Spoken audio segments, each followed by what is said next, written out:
Quit trying to show up as what you think you should be. Quit trying to show up as you feel you should show up, and just show up as you are. And watch the room light up. Watch the path light up before you.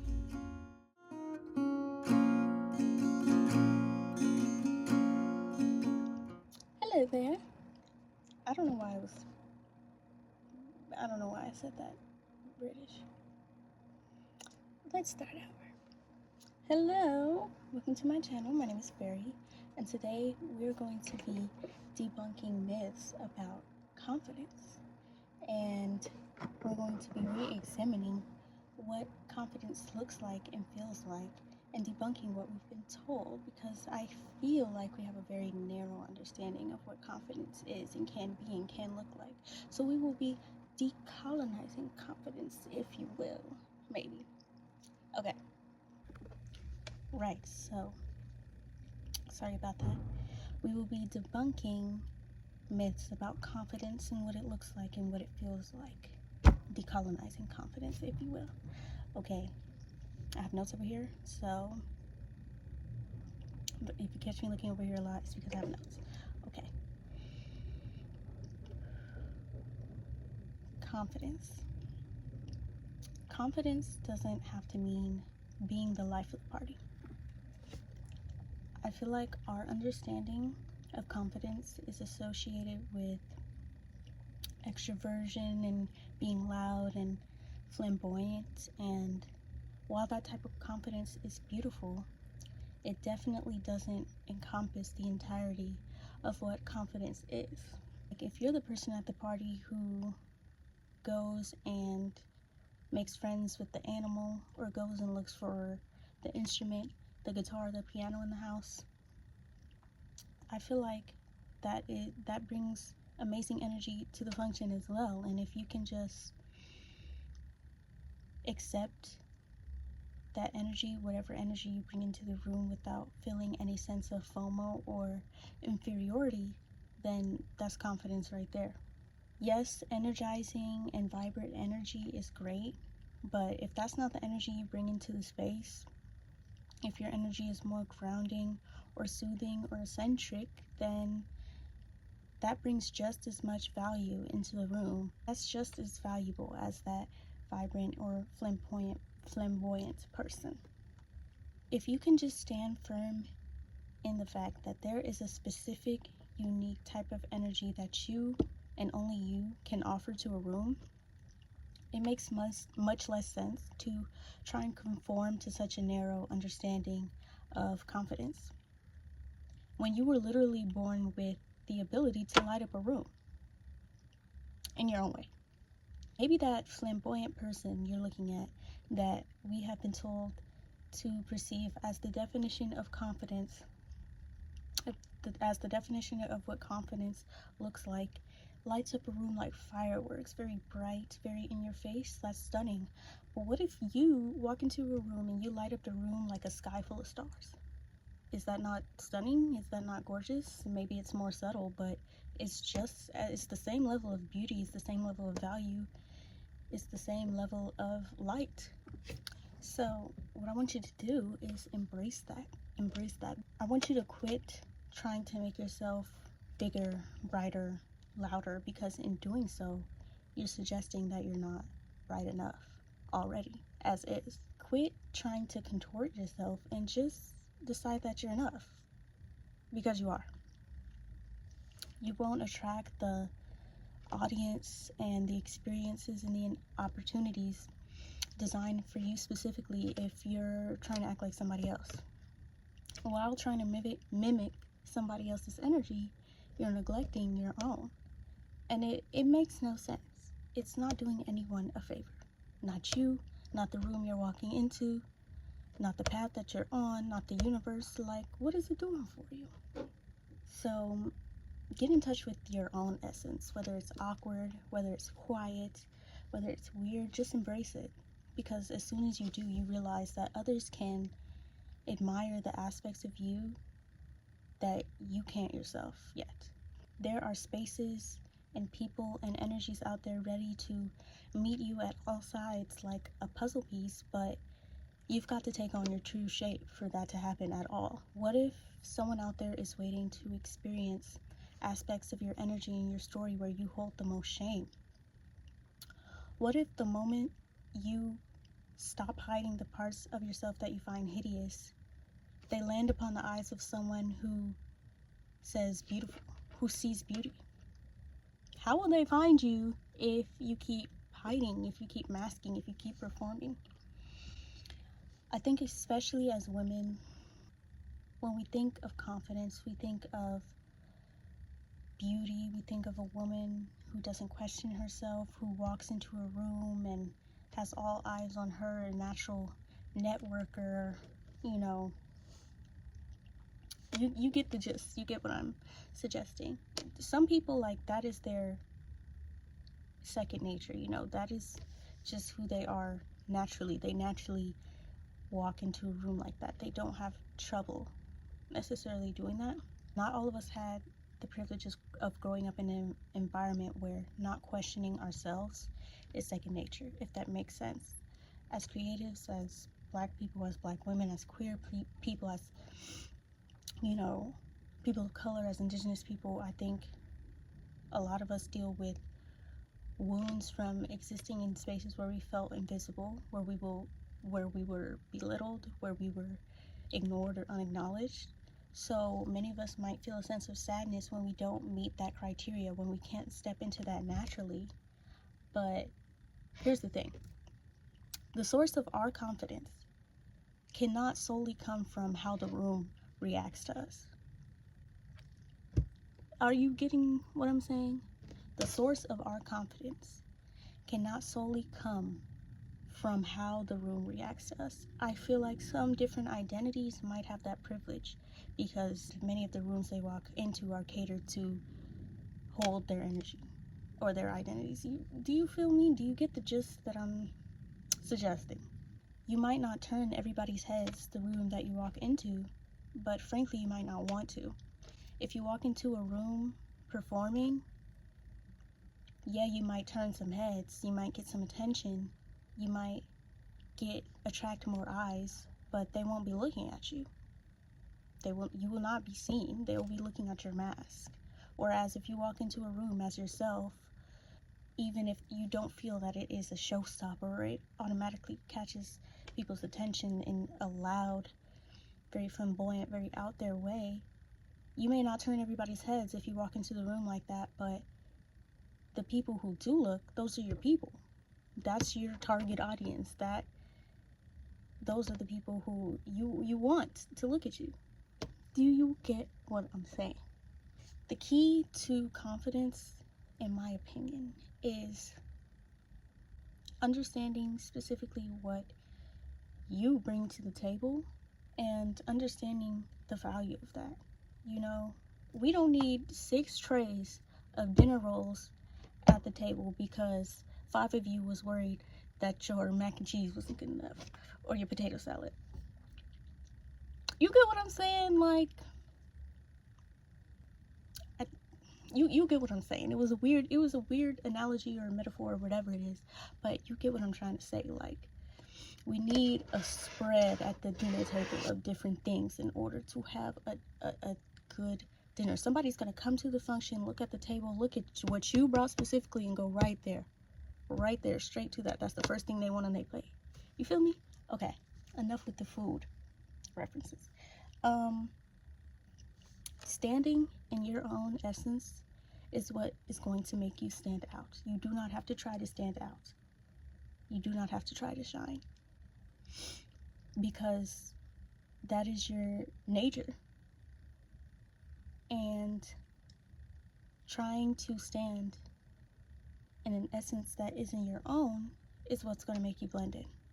If you're the person that doesn't start the conversation, but you wait for the conversation to come to you, that's fine. It's okay to be that person, and that's still valuable.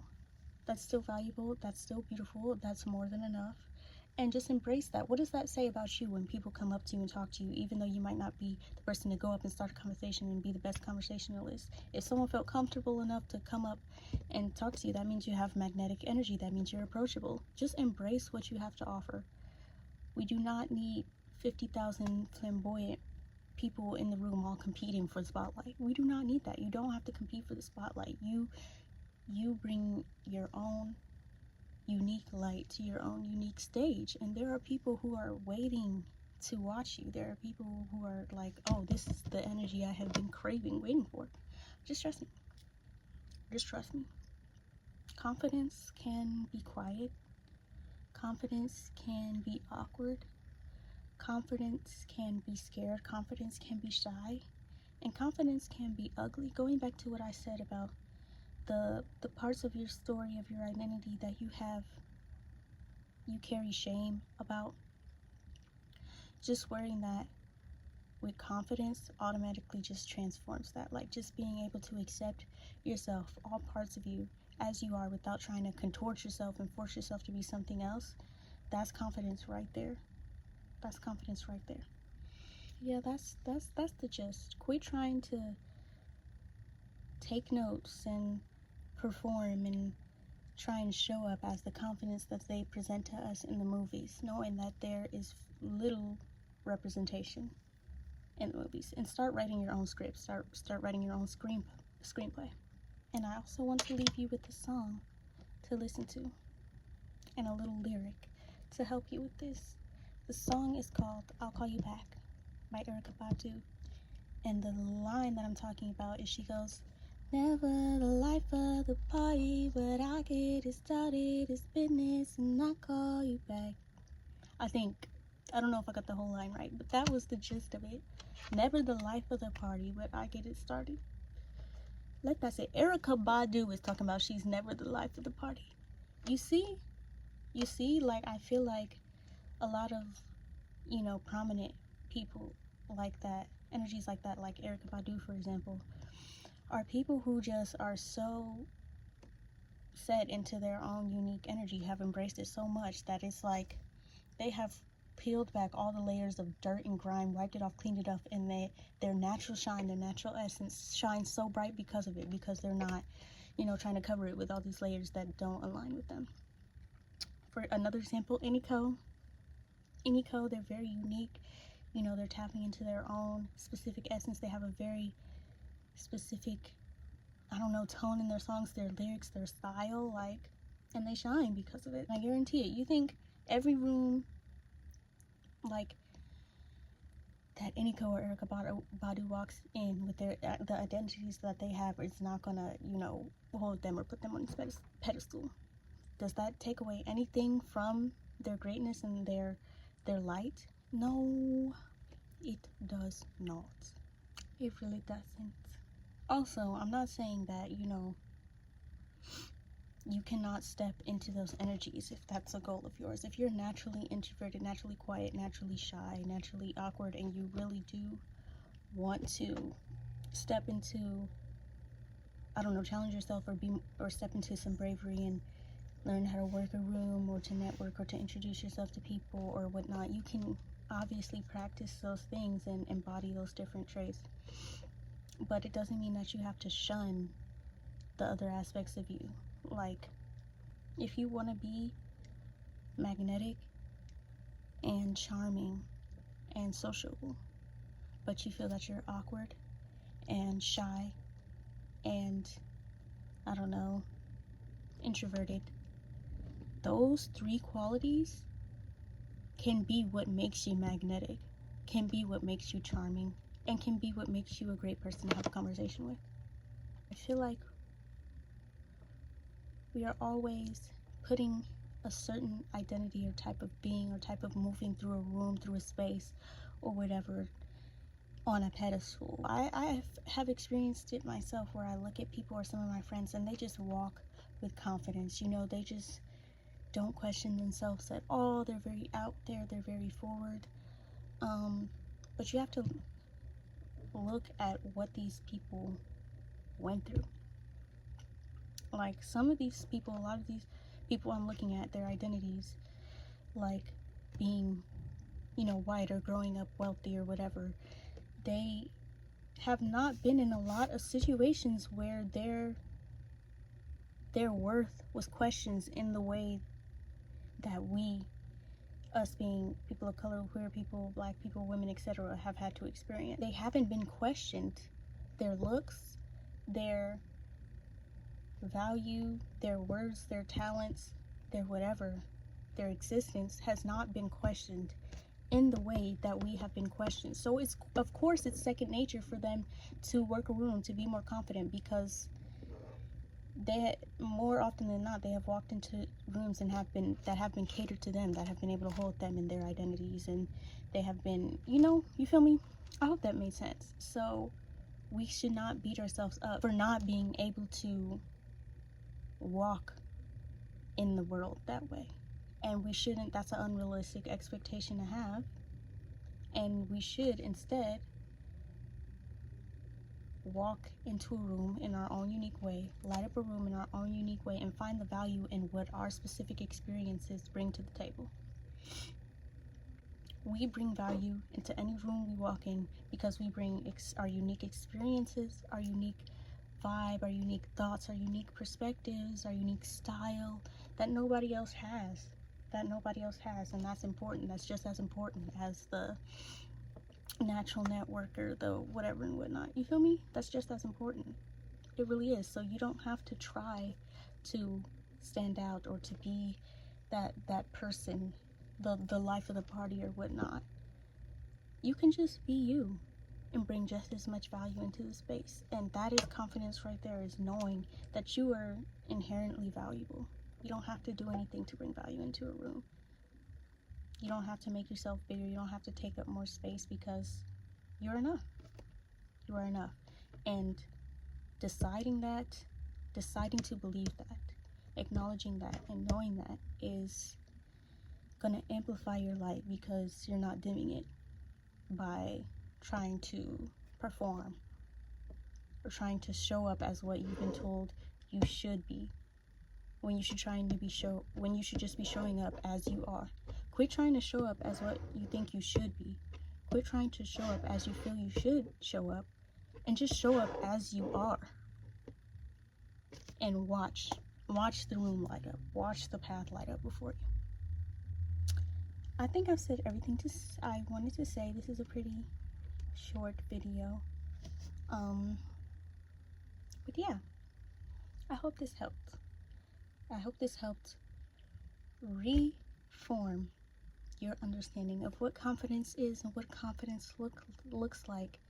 And yeah, that's everything. I hope you enjoyed this video. I hope you learned something, and I hope it opened your mind a little bit and helped you feel at peace with who you are now, and with the traits that you have been programmed to believe aren't valuable. They are valuable. All of you is valuable. And yeah, love you very much. Here for you. Okay, bye. Dang, I just thought of something else. So I'm back recording real quick. For example, when you decide to just accept yourself as you are and just allow yourself to be received as you are, it will disprove the misconceptions you have about your awkwardness or your shyness or whatever. For example, I have began posting on YouTube, and some speakers on YouTube sharing their thoughts or whatever, they're older, they have more life experience, and I don't know, maybe they talk a little more firmly, they're a little more firm, they're a little more they have more conviction in their voice, they speak more confidently, and I have a more softer, more natural approach to speaking. And I once upon a time thought that wasn't enough, because I don't know, I've been programmed to think the more affirmed, the louder, the bigger is better. But as I've been learning, by showing up just as I am, and just speaking and just sharing, and not trying to edit or contort myself or change myself, just showing up as I am and sharing my thoughts as they are, there have been people leaving comments and finding value in it just as is. Just as is. So I have evidence, okay? I have plenty of evidence. And yes, I've done it plenty of times. And you can do it too. I have a video about how I went to an open mic and how it altered my brain chemistry, and how it helped me realize all these things and debunk how I thought I had to be sociable and charming and perfect and loud and magnetic and talkable to be a performer, to be received well as a performer. And it was all lies. It was all lies. I went up on that stage and I was still my awkward, shy self, and I was received very well. So I'm not just talking the talk, I'm walking the walk, okay? All right, for real this time. Love you, bye. You got this. Being you is enough. That's all you have to do is be you. And that's enough. That's literally enough. You've done it. You can rest in that. You can find peace in that. Okay, bye. For real.